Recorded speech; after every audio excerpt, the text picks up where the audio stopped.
Olá pessoal, estamos no ar com você com o Dinheiro de hoje, o seu programa sobre investimentos aqui nessa parceria entre a Com Dinheiro e a BMC News, para trazer para vocês principais mentes do mercado, quem faz o mercado financeiro brasileiro acontecer, num bate-papo leve, mas sempre com aquele princípio de tornar o seu portfólio melhor a cada dia. E hoje nós vamos falar aqui com o Leonardo Ribeiro, CEO e fundador da PBay, sobre o mercado de Private Equity no Brasil. Esse mercado, vocês sabem, eu gosto bastante, extremamente encantador. Se você está chegando agora e quer aprender um pouco mais, entender um pouco mais como foi a evolução desse mercado aqui no país, aproveite, se ajeite aí no sofá, que hoje você tem muito a aprender aqui com o Leonardo. Leonardo, um prazer recebê-lo aqui no programa, um prazer tê-lo aqui conosco no Você com Dinheiro. Eu que agradeço, Felipe, ainda mais sendo a Com Dinheiro uma empresa muito semelhante na sua gênese com a PBay, né? Inclusive com empreendedores oriundos da saudosa FEA, na USP. Então é um prazer estar aqui contigo hoje. Vamos conversar sobre Private Equity, sim. Vamos lá, então deixa eu começar do começo, né? Explica um pouquinho para quem está chegando o que é essa abordagem do Private Equity, como foi o desenvolvimento dessa indústria aqui no país nos últimos anos, que você fez parte, né, dos tijolinhos que formaram o que é esse mercado hoje já mais maduro. Obrigado pelas palavras. De fato, é uma indústria que começou muito antes nos Estados Unidos, né? Principalmente no mercado americano, pós-guerra, com o objetivo de financiar empresas inovadoras de tecnologia. Teve muito desenvolvimento tecnológico no pós-guerra, né? Por causa das tecnologias bélicas. E os fundos, então, eles foram desenvolvidos inicialmente com esse intuito e tiveram muito sucesso, né?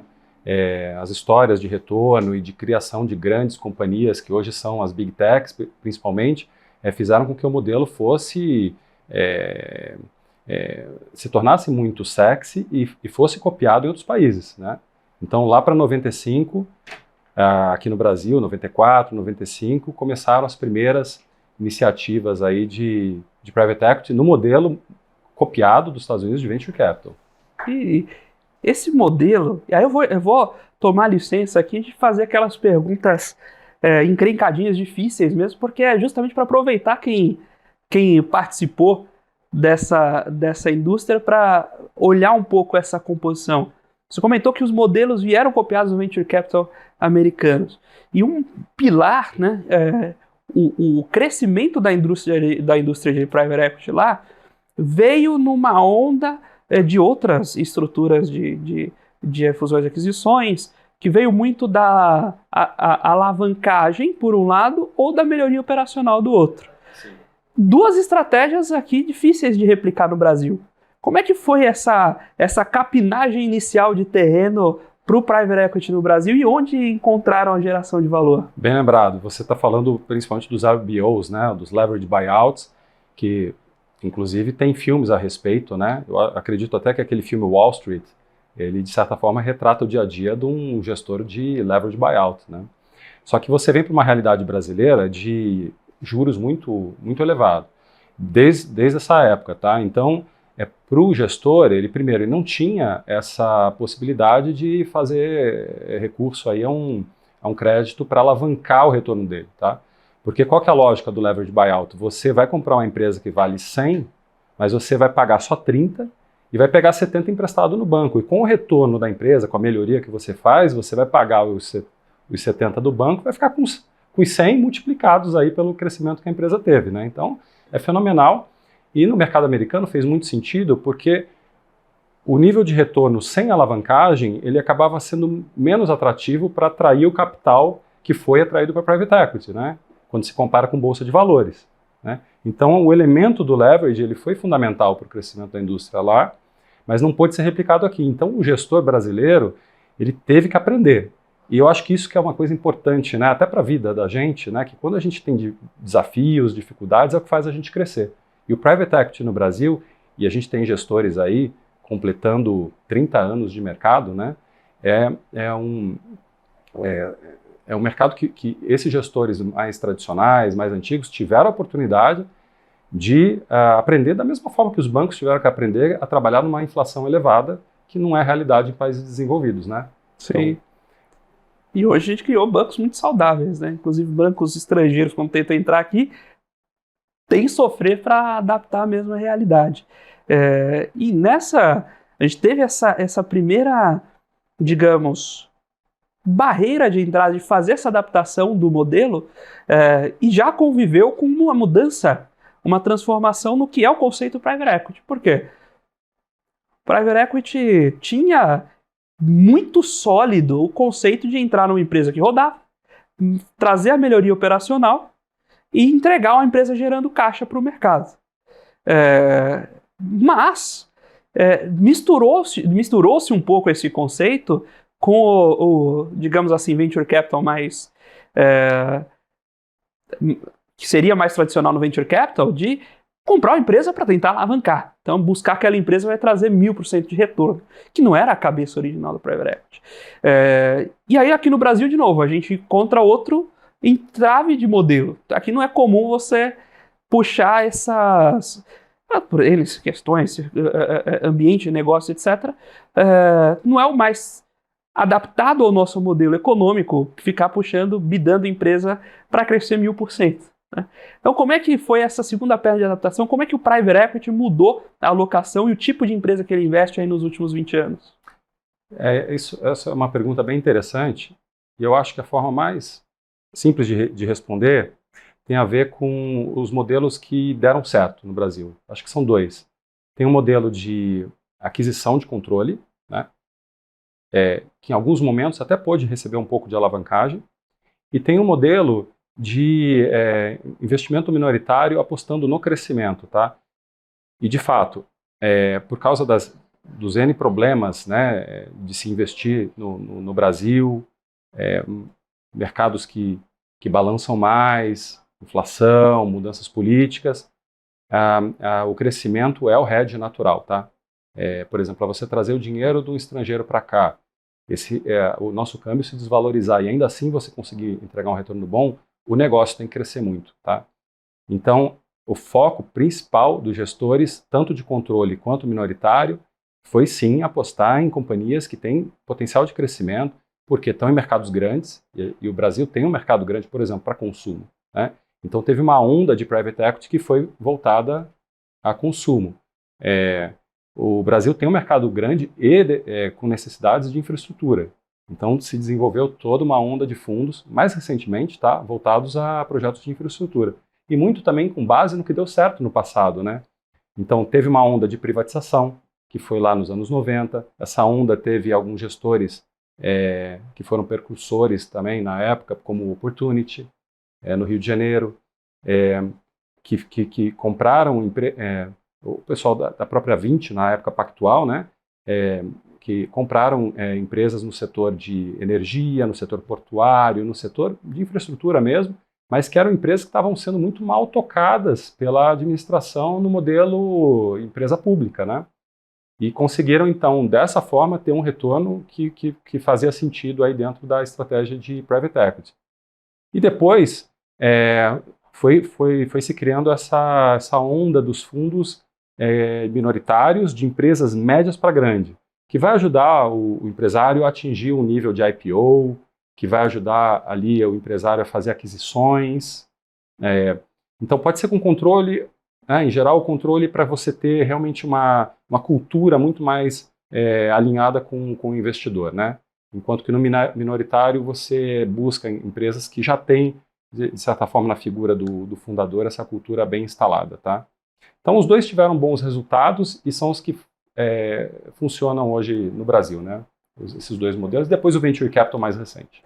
Vamos falar também sobre o Venture Capital depois, mas eu queria aproveitar esse ponto para pegar um pouquinho de como foi a entrada de participantes no Brasil. Né? A gente teve a entrada de fundos globais, Carlyle, KKR, enfim, dependendo do modelo, mas a gente teve também o desenvolvimento de players locais, né? O Pátria, a própria Vinci, que também fomentaram o mercado local. Como foi esse desenvolvimento e como está hoje, né, esse equilíbrio entre trazer capital estrangeiro no private equity e empresas locais aí criando esse ecossistema? Sim. Bom, no início eram os locais fazendo parcerias ou com bancos, ou com gestores de fora, para poder operar aqui bem, tá? Num segundo momento, você teve, então, os gestores locais que tiveram essa experiência captando seus fundos aqui, com fundos de pensão, com family offices, né?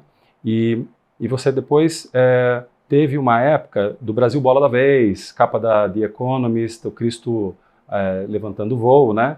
E essa época atraiu muito o interesse do estrangeiro, tá? Então, muito dessas incursões aí de gestoras internacionais ocorreu nesse período, primeiro para investir aqui, a oportunidade do aumento do consumo, né? Você tinha ali crédito para as pessoas comprarem imóveis, para consumirem mesmo, então um ciclo positivo de commodities que ajudou muito a economia. Então isso atraiu os estrangeiros sem dúvida nenhuma, tá? Muitos deixaram o mercado, tá? Eu acho que hoje conta-se nas mãos o número de gestores internacionais que souberam criar aí um time local, um programa local, e fazer um private equity realmente pensando no longo prazo e com sucesso, né? Agora, quando a gente passa esse período e começa um ciclo de crises e dificuldades, de desvalorização, principalmente de desvalorização da moeda, porque isso torna o custo das equipes internacionais relativamente caro para operar no Brasil, quando se vê o tamanho do cheque para compra de empresas, né? Mesmo que um cheque de 300 milhões de reais aqui, que é um cheque considerado grande, seria 70 milhões de dólares talvez, o que comparado com um fundo, por exemplo, os fundos lá fora hoje têm 15, 20 bilhões de dólares. Exato. Então, você precisaria, imagina quantas empresas você precisa para compor um fundo desse. Exato. Aí começa você ter um custo de agência tremendo, você vai ter uma estrutura caríssima para conseguir acompanhar toda essa turma aí embaixo. Exato. E aí vem, esse é o lado do custo. E aí tem o lado do benefício, né?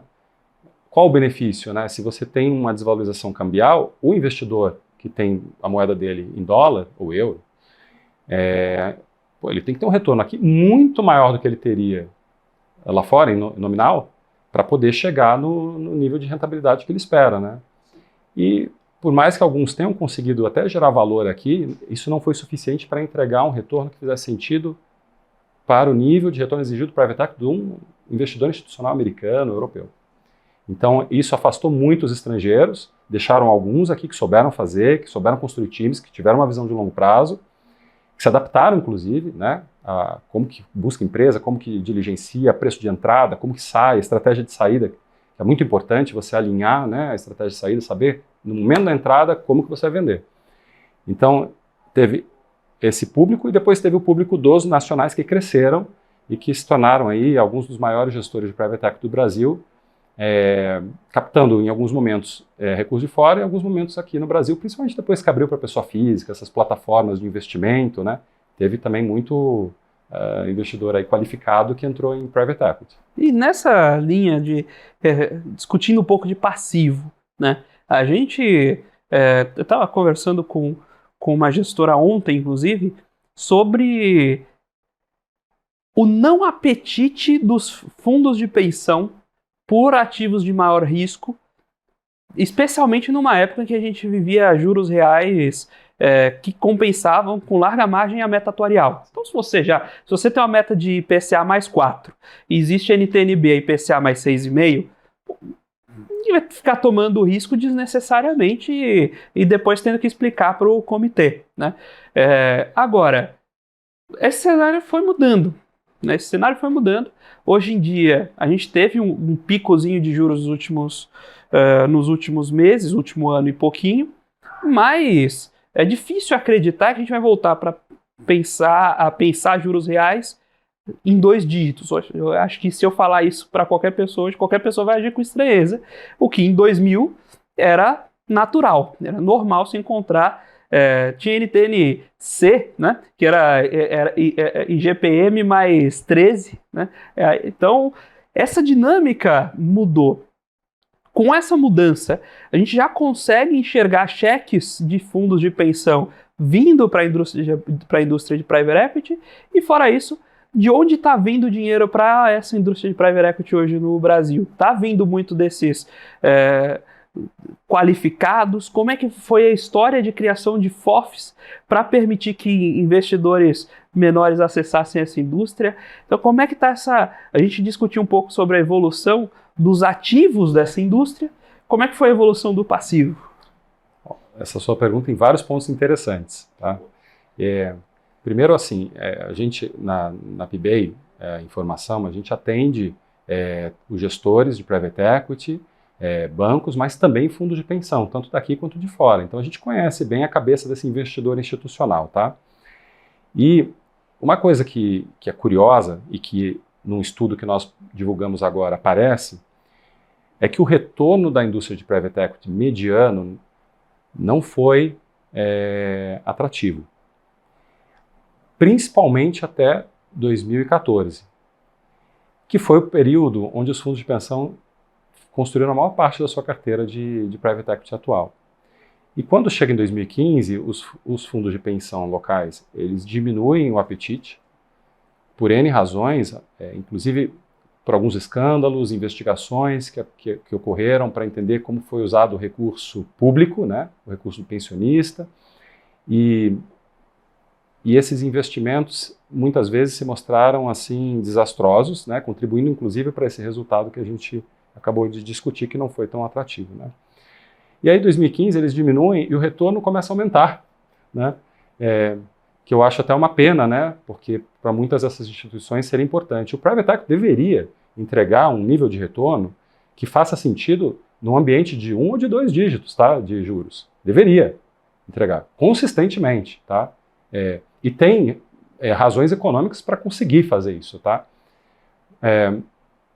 Agora, de 15 para cá a gente vê essa melhoria, e aí o que a gente vê também? Popularizou-se, principalmente na época da pandemia, o Venture Capital, que já vinha atraindo o interesse desde 2012, mas eu acho que as saídas que foram mais, assim, que chamaram mais atenção, tanto de venda para estratégicos quanto de IPOs, chamaram muito a atenção do público que com mais capital, né, que gastou menos, não foi viajar durante a pandemia, resolveu investir em Venture Capital, não só em Venture Capital, mas também em estruturas fora do ambiente desses fundos, como crowdfunding e estratégias semelhantes, né? E isso então fez com que a pessoa física se interessasse também pelo private equity, né?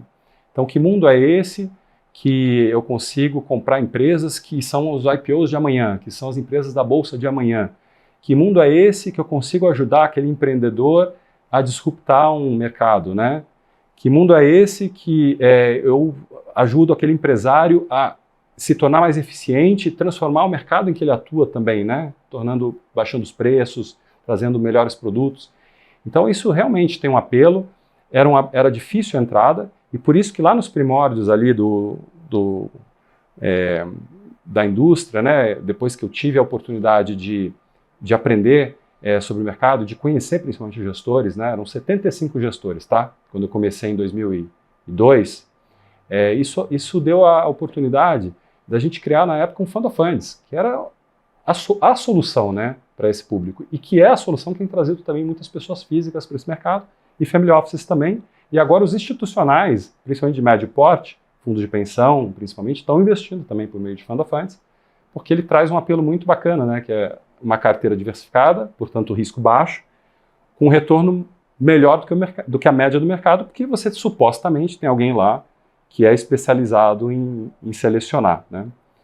Então isso por um lado, os Fund of Funds, que eu tive o prazer de contribuir com o crescimento, surgimento, né, desse mercado no Brasil, e depois as plataformas, e aí eu acho que para o investidor é interessante, se ele optar por qualquer desses caminhos, a pessoa física, entender bem como é feito o processo de seleção, tá? Sem dúvidas. Você vai casar com aquele investimento, né? E muitas vezes se acredita que, não, se eu não gostar, eu saio. Olha, você pode até sair, mas existe um custo para você fazer isso. Então, é um mercado que tem que ter uma visão de longo prazo, gente especializada, ferramentas de informação, por exemplo, que ajudem o gestor a escolher bem. Então, quando a gente fala que o private equity espera-se já um retorno maior, o que usualmente a gente olha de benchmark no mercado americano é algo como 20, 25% real. Isso não é brincadeira, né? A gente está falando de um país que costuma ter taxa básica zero, colocar 25%, 20, 25% real na carteira faz muita diferença. Então tem toda aquela linha do o endowment de Yale, que foi puxando essa conversa de como a gente vai diversificar os portfólios, etc. e tal. Nesses pontos, naturalmente você não vai colocar metade do seu patrimônio, 70% do seu patrimônio numa indústria de capital de risco, mas a importância de você capturar, absorver, como o Leonardo está trazendo, o potencial de ganho dessa empresa que vai ser o IPO de amanhã, né? Aí é um discurso do Venture Capital, essas coisas foram se misturando mais ao longo do tempo, né? Mas, olha, uma coisa é você comprar uma empresa que já está madura na bolsa, você vai lá e comprar a Petrobras. Ela tem um espaço de crescimento, mas ele é limitado, é uma empresa que já é bastante madura. Outra coisa é você comprar uma startup que está desenvolvendo a Moderna lá atrás, você está desenvolvendo novas tecnologias de vacina, né? Então são dinâmicas diferentes. Pelo lado bom, então a gente busca montar um portfólio que de maneira equilibrada alcance uma rentabilidade consistente, mas pelo lado ruim você está tomando mais risco. É um capital, como o próprio nome diz, é um investimento de capital de risco. E aí todo mundo precisa estar ciente disso, e aí entra os FOFs muito bem, justamente para aproveitar e dar um passo além na diversificação de cada fundo de private equity tem de ter mais de uma companhia. Então tem um nível primário de diversificação, mas no FOF você consegue dar acesso a muito mais caixinhas ali para colocar o seu dinheiro, né? Sim. Olha, do que você comentou, primeiro, a Petrobras foi um exemplo interessante, que eu acho que deixou muito fundo de private equity aí para trás, né? Comendo poeira, porque realmente o que se valorizou a ação em bolsa é espetacular. Mas se a gente pegar de 2008 para cá, o retorno anualizado não é tão bom assim, né? Esse eu tenho curiosidade de ver também. Vamos fazer, terminando aqui, podemos fazer depois. Isso vai ser interessante. E eu, quando comecei nessa indústria, eu tinha para mim que os fundos naturalmente vão conseguir entregar esse nível de retorno, 20, 25%, né? Talvez 25% no nível das empresas e 20% para o cliente final, né? Depois dos FIIs. Era isso que eu imaginava. Então, porque faz sentido, né? Quando você descreve como funciona, faz sentido que seja esse nível de retorno, né? Mas não é verdade. Não foi o que entregou. Essa é a notícia ruim que eu tenho para o seu público, porque quando a gente olha, e isso é muito difícil, tá? Em qualquer mercado, estou falando mesmo nos Estados Unidos, Europa, China, você conseguir saber qual é o real retorno dos fundos é uma tarefa extremamente desafiadora. Por quê? Então, vou te dar um exemplo. Aqui no Brasil, você tem a indústria de private equity com dados disponíveis desde 95, tá? Então, para você saber o retorno do fundo, por exemplo, que deixou o mercado, é praticamente impossível de você encontrar essa pessoa e ela ter ainda lá os seus registros, né? Um viés de sobrevivência, né? Viés de sobrevivência, né? Só que a gente está no país mais regulado do mundo em termos de mercado financeiro, o que, por um lado, é ruim, porque as pessoas reclamam da burocracia. O gestor reclama. Sem dúvida nenhuma. E tem também um mercado onde você tem os administradores que precisam prestar um serviço que muitas vezes são responsabilizados até por algo que não é papel deles. Isso a CVM já atualizou com a CVM 175, né? Mas esse mercado, o fato de existir essa regulamentação faz com que seja um mercado transparente. O difícil é você navegar dentro do ambiente regulatório e saber distinguir o que é o que. Tem fundos que são patrimoniais, tem fundos que são de private equity. Às vezes o gestor ele não constitui uma empresa no Brasil para ser a gestora local, então você não vê o nome dele na operação. E muitas vezes os investimentos são feitos por meio de holdings, que por sua vez tem as empresas embaixo, né? Seja por uma questão de proteção ou fiscal para absorver um ágio, né, na compra da empresa, ou também para você transformar essa holding na plataforma, né? Comprar várias empresas e juntar numa plataforma e fazer depois o IPO. Então, isso faz com que o Brasil tenha essa transparência e nós tivemos a coragem de ir a fundo e e navegar, aprender, negociar também com o regulador para que ele ofertasse a parte da informação que faltava. Por exemplo, não tinha a última demonstração financeira. Imagina você, está fazendo sua análise, viu o primeiro ano, segundo ano, terceiro ano, quando chega no momento mais crítico, que é a venda da empresa, não tem o documento. Isso era a realidade na época que a gente começou, né? Então, a gente conseguiu negociar, por exemplo, com o regulador. Hoje temos uma proximidade, inclusive, né, com a CVM, estamos sempre antenados com o que eles fazem, mas tem também disponível o documento final aí do fim, do encerramento da vida do fundo. E aí, com isso, a gente conseguiu, então, fazer um trabalho de formiguinha, de demonstração financeira auditada, uma a uma, para você saber quanto foi colocado no fundo, quanto foi resgatado, quanto foi distribuído, dividendos. Dividendos mudou muito, né? Tinha uma época que podia distribuir direto, depois tinha que fluir por dentro do fundo. Então também teve mudanças, né, que afetam como a contabilidade é feita. E aí você finalmente, depois que faz isso para mais de 1.000 fundos, que o Brasil já teve mais de 1.700 fundos de private equity lançados, você consegue então filtrar o que é comparável, o que não é comparável e chegar numa amostra que é essa que a gente apresenta no estudo e que fala qual que é o real desempenho do mercado. E aí poderia ser uma surpresa agradável, mas para nós foi desagradável porque a mediana foi muito baixa. Tá? Até 2014 a gente está falando aí de girando em torno de 10% antes dos FIIs. Antes da taxa de administração e de performance. 10% nominal. 10% nominal. Chega a ser 1% num ano, chega a ser talvez 12% no outro, 14%, mas gira em torno dos 10%, a mediana. Tá? E só a partir de 2015 que passa a 20%, né, a girar em torno de 20%. E você que viu esse estudo por dentro, né, tem gente ruim puxando essa mediana para baixo, e aí por isso a gente viu essa quebra da onda em 2015, ou não, o número é esse aí mesmo e tem alguma dificuldade estrutural na indústria de gerar esse retorno excedente? Esse é o mercado que tem a maior discrepância de retorno. Você tem no mesmo ano um fundo sendo lançado que vai perder todo o capital e outro fundo que foi lançado com uma estratégia talvez até parecida que fez 5 vezes o capital. É esse grau. Se você olhar no estudo, a gente tem a mediana girando nesses níveis, né, 10% e depois 20% ao ano, TIR, tá? Então o que seria o retorno? Você investindo naquele ano, que é a safra, a gente chama de safra, e segurando até hoje o investimento. E aí ele vendeu algumas empresas e outras ainda estão na carteira e são avaliadas a uma metodologia de avaliação que o gestor ou o avaliador independente utiliza, tá? Então, se você considerar isso, é 10, depois 20, mas você tem a média geométrica dos melhores. A gente usou a média geométrica para evitar o efeito dos outliers, tá? Porque realmente, mesmo ali, você tem nos melhores, quer dizer, os 50% que desempenham melhor, você tem uma variação muito grande. Então, a diferença vai dar por volta de 20%, mais 20%, né? Vamos chamar assim. Então, você tem a mediana dando 10% e a média dos melhores dando, por exemplo, 30%. Ou 20% para 2015. 20% na mediana e 40% na média dos melhores. É uma diferença muito grande. Muito grande. E isso que é importante, eu acho, que do investidor, principalmente pessoa física que está começando agora nesse mercado, entender. Não é igual renda fixa que você tem ali os fundos girando muito próximos um do outro. É muito grande a diferença de um gestor para o outro.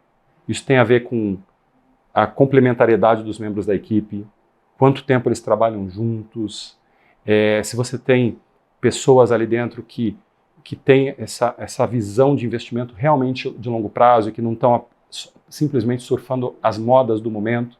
Porque o que acontece? Quando você tem uma moda do momento, e teve uma moda que foi óleo e gás, IPOs de empresas desse setor, fundos especializados que iam supostamente investir em 10 companhias do mesmo setor.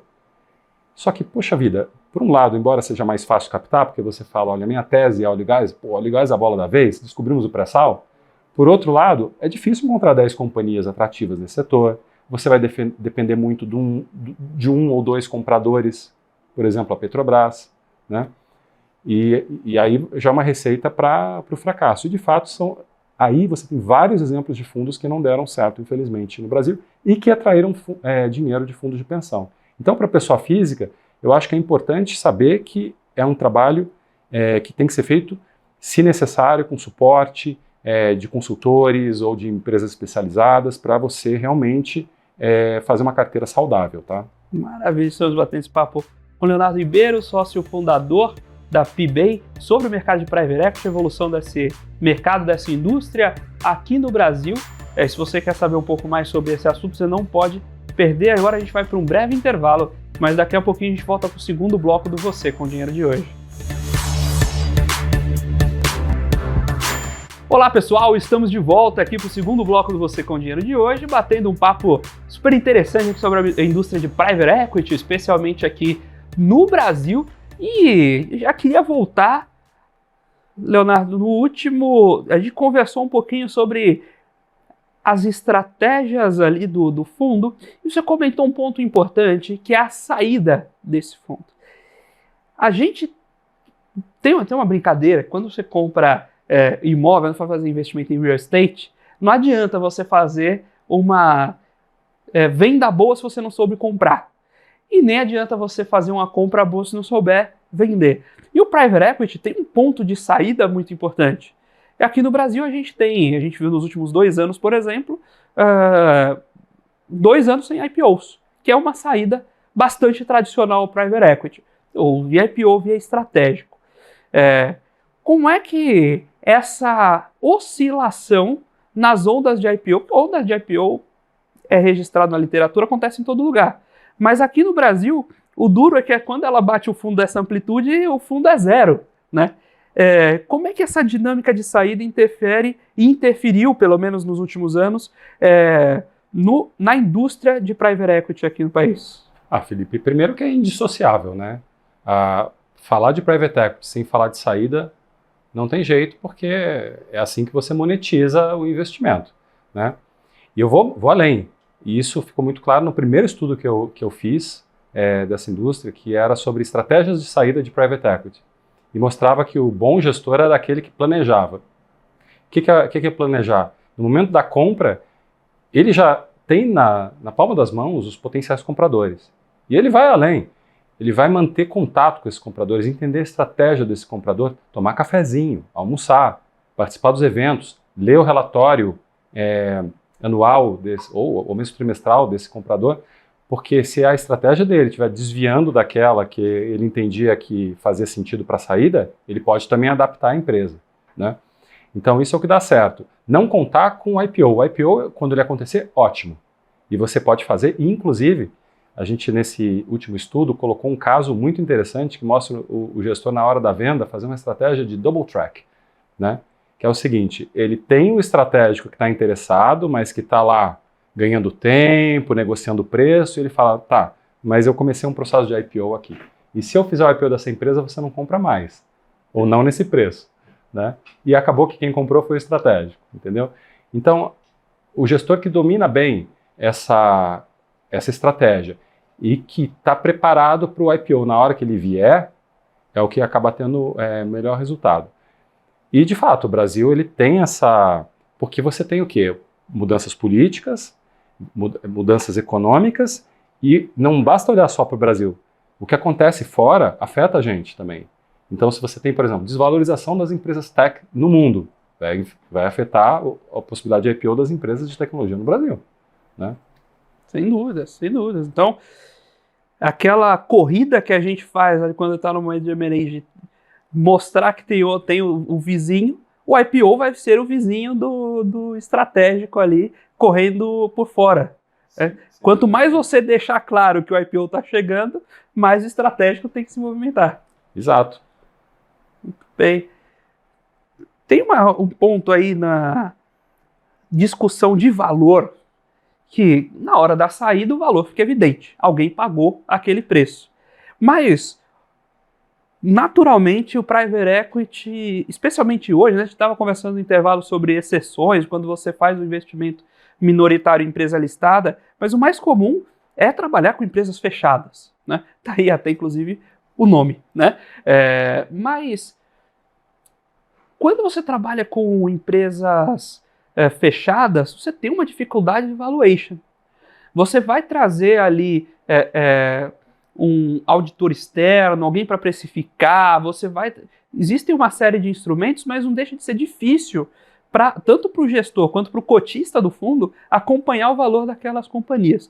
Como é que tem sido como é que a gente tem tentado solucionar essa dor na indústria, né? E como fica essa bola dividida entre o gestor que desenhou o projeto e vende o pitch daquele projeto e o administrador que no fim das contas, ainda é o responsável por assinar aquele valor, né? O aspecto do valuation é o mais interessante de todos, tá? Principalmente no caso brasileiro, que desde 2017 a CVM obriga que seja feita uma marcação a mercado. Antes você podia manter os seus ativos a custo, por exemplo, né? E de lá para cá você tem que fazer essa avaliação, que pode ser feita por independente ou pelo próprio gestor, né? E você também está falando do valuation da entrada, que talvez seja mais crítico quando toca na pessoa do administrador, né? E para isso, a gente já mencionou, a CVM 175 veio para buscar resolver essa questão, né? Colocando com o gestor a responsabilidade do ativo, né? Mas deu muita dor de cabeça, tanto que os gestores, muitos gestores, inclusive Pátria é um exemplo, chegaram a desenvolver a própria equipe de administração para não depender dos bancos que faziam o papel de administrador e que tinham medo quando era apresentada a transação, faziam N perguntas, atrasavam o processo, tá? Agora, com o 75, a gente imagina que vai ter mais delegação para terceiros, né? E que talvez até abaixe o custo e vai ficar muito mais leve essa questão do valuation. Agora, o valuation que é feito frequentemente para fins da marcação da cota, ele é uma arte. E como tal, você pode ter valuations muito discrepantes. É importante. Às vezes um gestor fala, olha, meu retorno passado foi de tanto. Dá uma olhada como é que é feito o valuation. Pega algumas empresas e vê comparáveis. Por exemplo, minha empresa ele está dizendo que essa empresa na carteira dele vale 10. Quanto que vale uma empresa parecida em bolsa? Mesmo que não tenha no Brasil, que esteja fora, põe um desconto por ter mais liquidez lá fora do que aqui, o que você quiser, ou mais risco aqui do que lá fora. Você faz o seu desconto, você olha e você tem um parâmetro. Pode usar múltiplo. Múltiplo, por exemplo, quer ver? Se a empresa tem uma geração de caixa lá positiva, o EBITDA, né? Você pode ver qual que é o EV, né? Que é a Enterprise Value, que é a soma do quanto vale as ações mais a dívida, menos o caixa, sobre quanto ela gera de caixa. Quanto que é esse múltiplo numa empresa semelhante em bolsa? Não pode ser maior do que a empresa listada, a não ser que essa empresa privada tenha alguma característica, cresça mais, tenha alguma barreira de entrada muito mais significativa, alguma coisa assim, né? Então esse é um jeito também do investidor entender o que ele está comprando, né? E depois acompanhar também, né? Então uma coisa que a gente faz para os nossos clientes que são fundos de pensão é um relatório de monitoramento da carteira, que é apresentado para o conselho. E um dos aspectos que a gente discute é o valuation. A gente mostra como que está o valuation dos principais ativos. E se tiver 2 fundos na mesma empresa, será que tem diferença? E surpreendentemente essa diferença pode ser assim grande, de 50%, por exemplo. A gente vê para ativo listado. Às vezes a gente olha fundo 555 lá com dinheiro e o mesmo administrador marcou a mesma debenture com preço diferente em 2 fundos. Imagina quando o preço é fechado, é calculado por laudo. De novo, a avaliação é uma arte, né? E outra coisa, os métodos de avaliação mais usados, por exemplo, de fluxo de caixa descontados, eles são muito suscetíveis a qual é quão rosa ou azul é a sua expectativa do futuro, entendeu? Porque você vai projetar, em geral, o crescimento da companhia. E outra coisa, ele também é muito sensível ao custo de capital. E o custo de capital, quando você usa a metodologia tradicional, vai te trazer um custo de capital normalmente baixinho, né? A gente vê alguns ativos de private equity usando, por exemplo, o custo do equity em 10%. Como que pode, né? Se você tem 10% em renda fixa, tá? Então isso, assim, é algo que pode parecer difícil, mas você veja que não é, né? Você pode entrar, ler o relatório do gestor e ver qual os parâmetros que estão sendo utilizados. E você vai ver os parâmetros e você pode eventualmente puxar aquela planilha e vai fazendo seu ajuste para ver onde dá. Para quem entende valuation, com Porque certeza. Esse problema a gente sempre comenta aqui. Esse problema é um problema clássico, né? Você vai montar o modelo e nesse modelo a gente pega lá, por exemplo, software beta 0.1 lá no site da Modaran. Aí você pega risk-free brasileiro, risk-free americano mais CDS. Aí tava, ano passado dava 5. Com o Selic a 13 dava 5 risk-free. Aí você vai lá, faz a conta, né? Mais 0,1 vezes prêmio de risco dá 5,2, 5,3. Cara, sua planilha aceita qualquer coisa, mas eu duvido que alguém vai fazer uma aplicação em renda variável, em capital de risco, em private equity, a meia Selic. Se você encontrar alguém, mande aqui o caso, manda lá no nosso e-mail para ele contar o caso aqui por quê. Exatamente, ainda mais se for um brasileiro que foi mal acostumado com juros altos ao longo da vida, praticamente toda. A minha geração, com certeza, né, tem esse costume.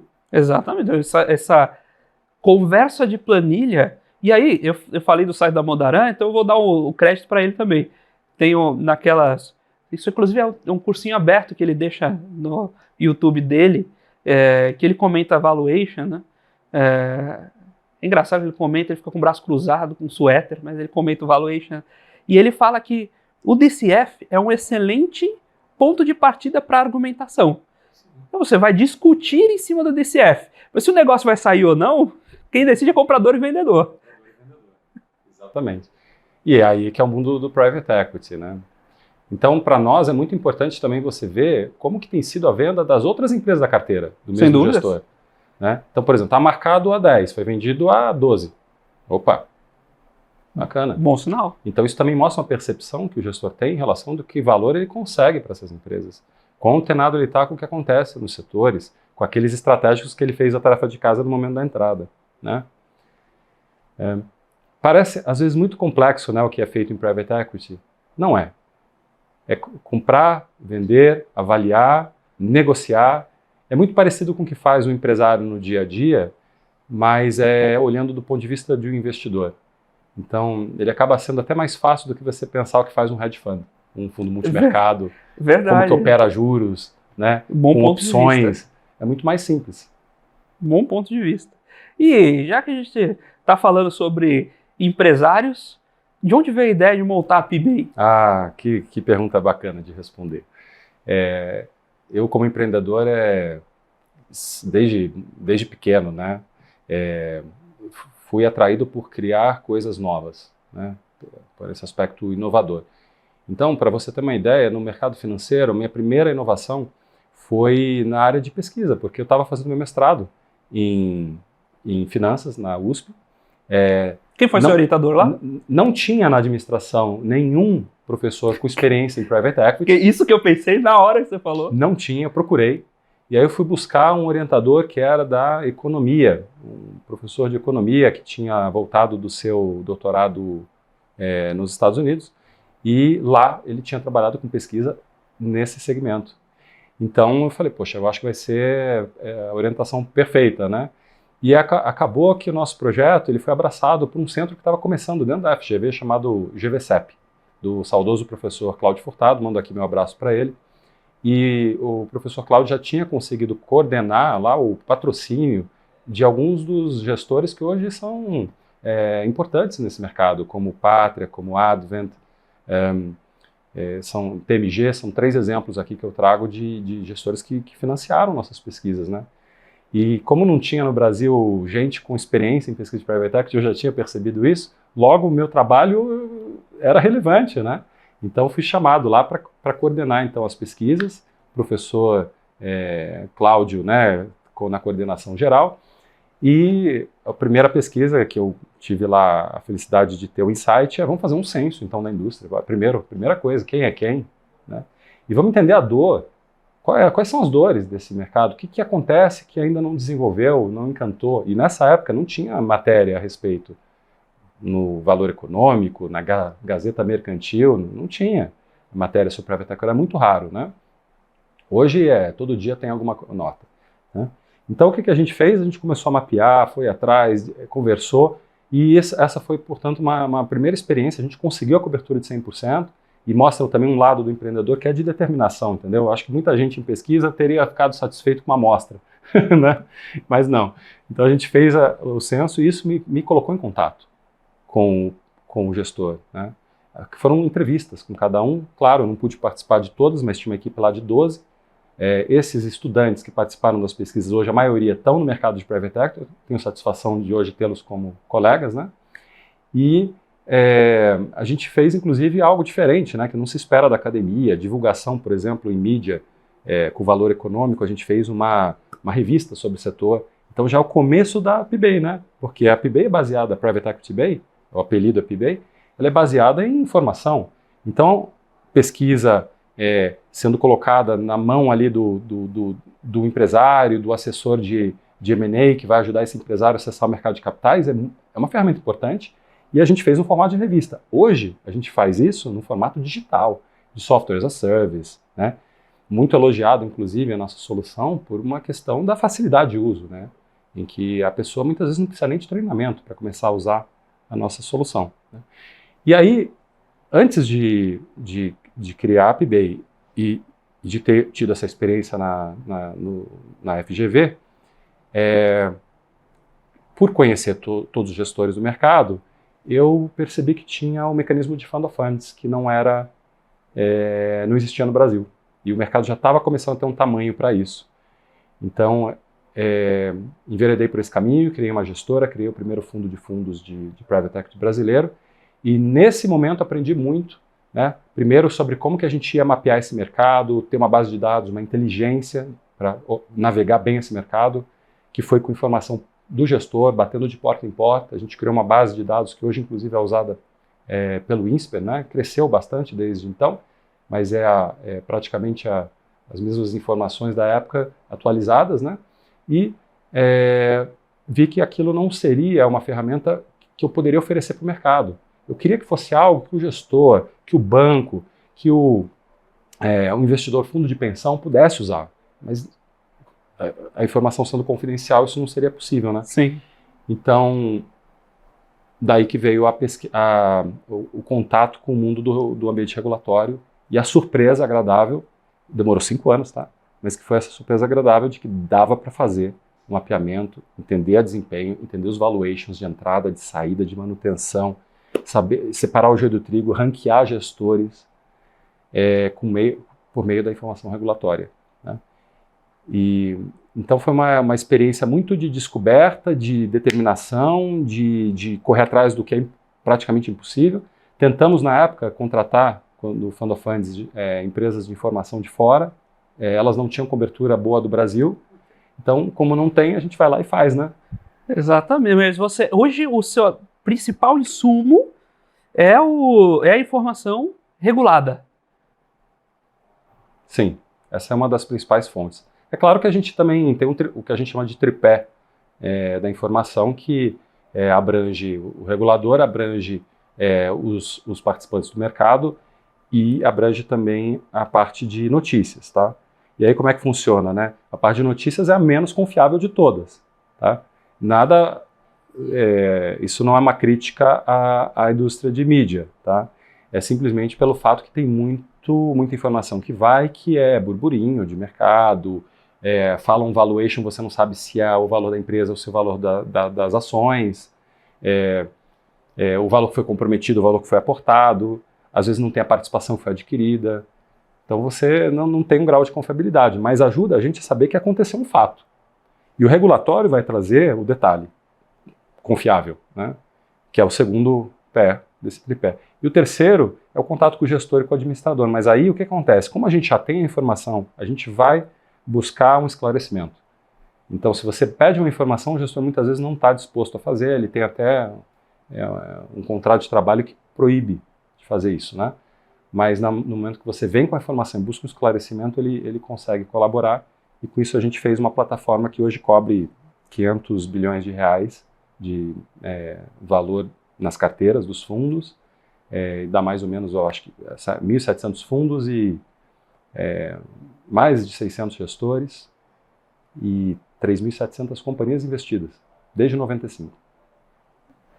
E o meu principal modelo de venda disso é como SaaS. Hoje é o principal, né? Porque o que a gente percebeu, o cliente ele quer navegar, e a gente tem uma riqueza muito grande de informação. Eu calculo que foram mais de 35 mil documentos avaliados pela nossa equipe, né? E o gestor, o nosso cliente, ele também quer o acesso à fonte da informação, que dá credibilidade. Ele às vezes está olhando para um setor e depois muda por algum motivo de foco, ou ele está dentro da empresa e surge uma oportunidade e ele quer poder acessar naquele momento, né? Então, o Software as a Service é o que melhor funcionou, e o nosso churn, que é o índice de cancelamentos, nos últimos 2 anos foi de 0, né? Então, isso mostra que virou realmente uma ferramenta que o cliente precisa e que tem utilidade. Mas quando você começou a desenhar, ele veio justamente dessa... Engraçado essa guinada, né? De você começar no dado primário e guinando aos poucos para o secundário, justamente para garantir qualidade, né? Porque quando você puxa dado regulatório, já não foi você que obteve. Mas isso não é ruim, é bom. Porque você... E aí você vai apertando, não, você vai se relacionando com o pessoal da CVM para puxar dados de cada vez melhor qualidade. Quanto mais gente tem olhando o dado, mais fácil de ele ficar cada vez melhor, né? Eu acho que isso que a CVM, no fundo, valoriza também no nosso trabalho, né? Porque a gente transforma aquele esforço regulatório deles em algo que é consumível pelo mercado, que ajuda a investir bem, que está ajudando a melhorar esse mercado. A gente está fazendo um trabalho que faz com que o gestor que se destaca, ele ganha visibilidade, ele atrai mais capital. Enquanto que, de repente, um time que por qualquer motivo não teve aquele sucesso, aparece. E aí, ou ele se mexe, ele pode usar a informação para poder ver o que as pessoas estão fazendo diferente, né? Aprender com o erro e o acerto do outro, e dar uma noção, né? Porque imagina você, um funcionário de um fundo de pensão, você fez um investimento num fundo que deu 12% ao ano.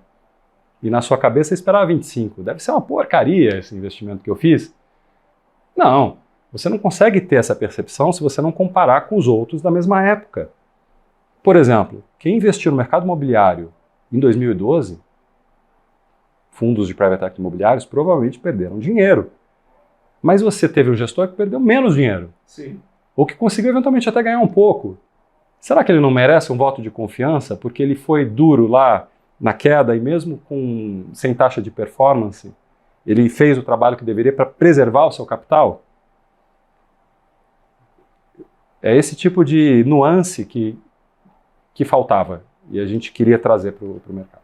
Então, muito bacana. E é muito bom ver gente encantada com esse mercado, esse brilho no olho do empreendedor, orquestrando todos esses dados. Há quanto tempo a PBay tá no ar? A PBay, ela é uma satisfação dizer isso, tá? A gente completou 10 anos de muito trabalho. Como eu disse, talvez a primeira metade da nossa vida desenvolvendo a solução e depois a segunda metade celebrando com os clientes, né, essa conquista, né, trazendo para eles o que há de melhor de inteligência em private equity, no nível até que muitos investidores de fora ficam surpresos de saber que existe no Brasil, né?